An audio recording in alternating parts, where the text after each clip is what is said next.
Assalamualaikum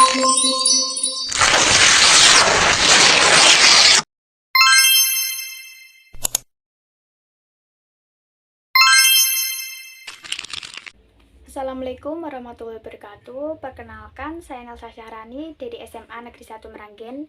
Di sini saya akan menjelaskan tentang Perang Revolusi. Revolusi Nasional Indonesia adalah sebuah konflik bersenjata dan pertentangan diplomasi secara Republik Indonesia yang baru lahir melawan Kerajaan Belanda yang dibantu oleh pihak sekutu, diwakili oleh Inggris. Rangkaian peristiwa ini terjadi mulai dari Civil Affairs Agreement yang ditandatangani pada tanggal 24 Agustus 1945 oleh perwakilan Inggris dan Belanda.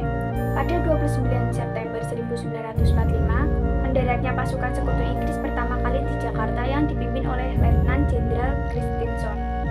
Konflik ini berlangsung selama 4 tahun hingga pengakuan kemerdekaan Indonesia oleh Kerajaan Belanda pada 27 Desember 1949. Meskipun demikian, gerakan revolusi itu sendiri telah dimulai pada tahun 1908 yang saat ini diperingati sebagai tahun dimulainya kebangkitan nasional Indonesia.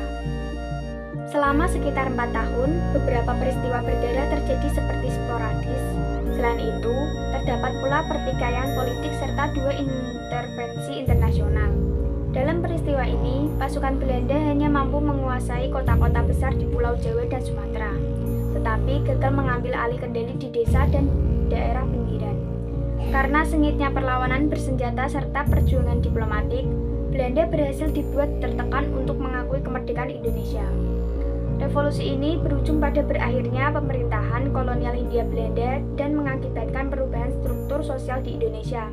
Kekuasaan raja-raja mulai dikurangi atau dihilangkan.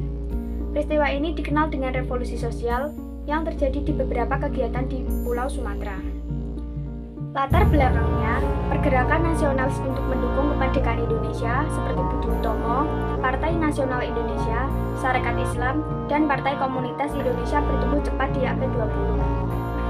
Gerakan nasionalis tersebut memprakarsai strategi kerjasama dengan mengirim wakil mereka ke Volksstraat dengan harapan Indonesia akan diberikan hak memerintah sendiri tanpa ada campur tangan dari Belanda.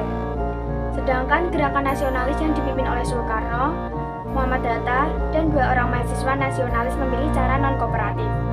Mereka menuntut kebebasan Indonesia dari Belanda.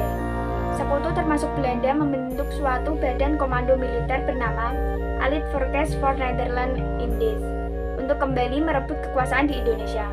Mengetahui hal tersebut, tanah air tentu tidak tinggal diam. Masyarakat mulai bergerak untuk melakukan perlawanan yang berujung terjadi perjuangan revolusi Indonesia. Terjadi perundingan Linggarjati pada tanggal 21 Juli 1947. Belanda meluncurkan serangan militer pada tengah malam 20 Juli 1947 sebagai bentuk agresi militer Belanda I. Tujuan utama agresi ini adalah untuk menghancurkan kekuatan Republikan. Wilayah yang diserang adalah Jawa dan Sumatera.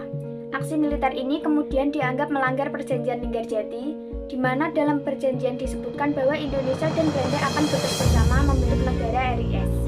17 Januari 1948 terjadi perundingan Renville, namun Belanda kembali berkhianat dengan baku tembak terhadap Indonesia yang terjadi antara Karawang dan Bekasi.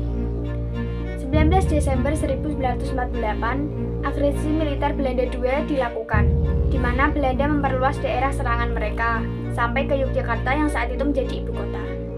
14 April 1949, terjadi perundingan Romroyen untuk menyelesaikan konflik di awal kemerdekaan.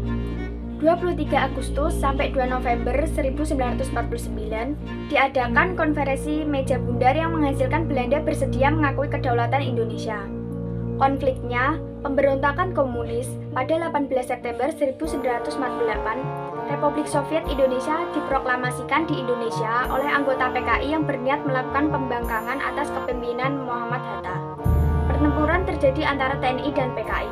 Kemenangan pun diraih oleh TNI, di mana pemimpin PKI, Musso, berhasil ditangkap dan dibunuh di tempat.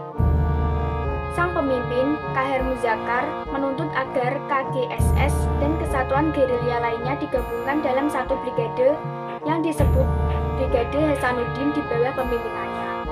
Namun, tuntunannya tersebut ditolak karena dianggap tidak memenuhi syarat untuk dinas militer. Saat akan dilantik sebagai pejabat wakil panglima tentara dan Teritorium 12, Qahar Muzakkar bersama kelompoknya melarikan diri ke hutan dengan membawa senjata lengkap.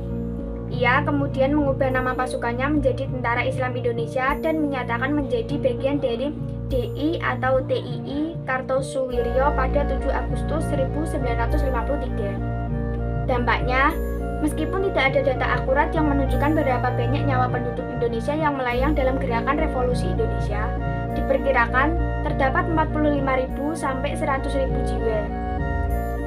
Untuk rakyat sipil diperkirakan penduduk yang meninggal yaitu 25.000 sampai 100.000 jiwa.